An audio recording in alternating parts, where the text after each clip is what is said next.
صباح الخير. صباح النشاط والحماس، صباح كل حد بيصحى على حلم كبير وبيحارب عشان يحققه. هنا برنامجكم استباحة رياضية، معكم على طريق التميز والإبداع. في الرياضة في سر صغير لكن تأثيره كبير. السر ده في البداية والنهاية. لو عرفت تبدأ صح وتنهي صح، مش بس هتحقق نتائج لكن كمان هتحمي جسمك وتطور مستواك. النهاردة نتكلم عن الأساس العاشر، الإحماء والتهدئة، إزاي يكونوا مفتاح نجاحك في كل تمرين ومنافسة. تعالوا نبدأ ونشوف.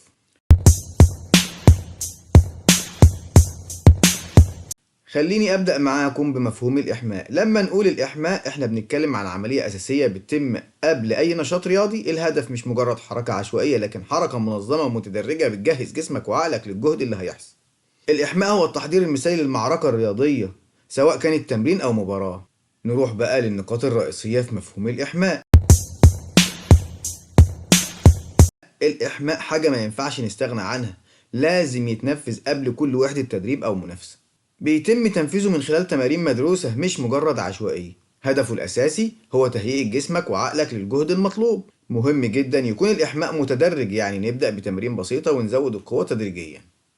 وأهمية الإحماء إيه؟ طب ليه الإحماء مهم؟ ببساطة عشان جسمك لما بيبدأ يتحرك بيحتاج أكسجين أكتر، وده بيتطلب زيادة في تنظيم التنفس وسرعة الدورة الدموية. كمان الإحماء بيزود سرعة التمثيل الغذائي، وده بيجهز كل عضلة وكل خلية في جسمك للجهد اللي جاي. كل ده بيحصل عشان نمنع الإصابات ونضمن أداء أفضل. وفوائد الإحماء إيه؟ بالنسبة للجهاز التنفسي، استهلاك أكسجين أكتر، تهوية أفضل للرئتين، تنفس أعمق وأسرع. والجهاز الدوري، زيادة سرعة ضربات القلب، ضخ دم أكتر لكل عضلة، توسيع الأوعية الدموية لتحسين تدفق الدم. توسع الأوعية الدموية لتحسين تدفق الدم. والجهاز العضلي، مرونة أعلى ومطاطية أفضل لتجنب الإصابات. الجهاز العصبي، استجابة أسرع ورد فعل أقوى. الجسم ككل، رفع درجة حرارة الجسم، استعداد نفسي ومهاري كامل.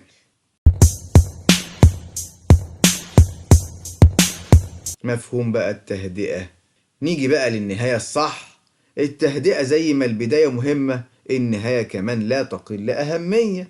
بعد ما جسمك يبذل المجهود في التمرين أو المنافسة، لازم تهيئه يرجع لوضعه الطبيعي.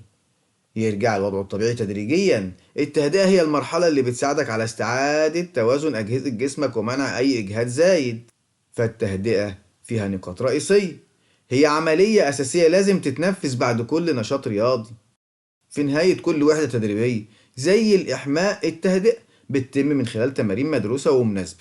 يبقى لازم المدرب يخطط صح للإحماء والتهدئة، يعرف هو بيعمل إيه، يعرف التمرين اللي هيعمله إيه، وبعد كده هيدي إيه، وبعد كده هيدي إيه.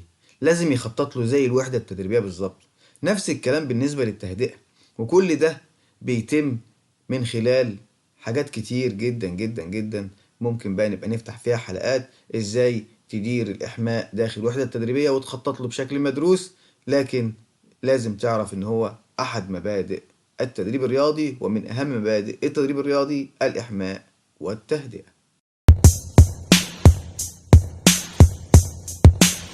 وبكده نكون خلصنا حلقتنا النهاردة في استباحة رياضية. الإحماء مش رفاهية والتهدئة مش اختيار، هما أساس النجاح، وبيفرقوا بين اللاعب اللي بيحافظ على جسمه وأدائه واللي بيضيع فرصته بسبب إهمال التفاصيل.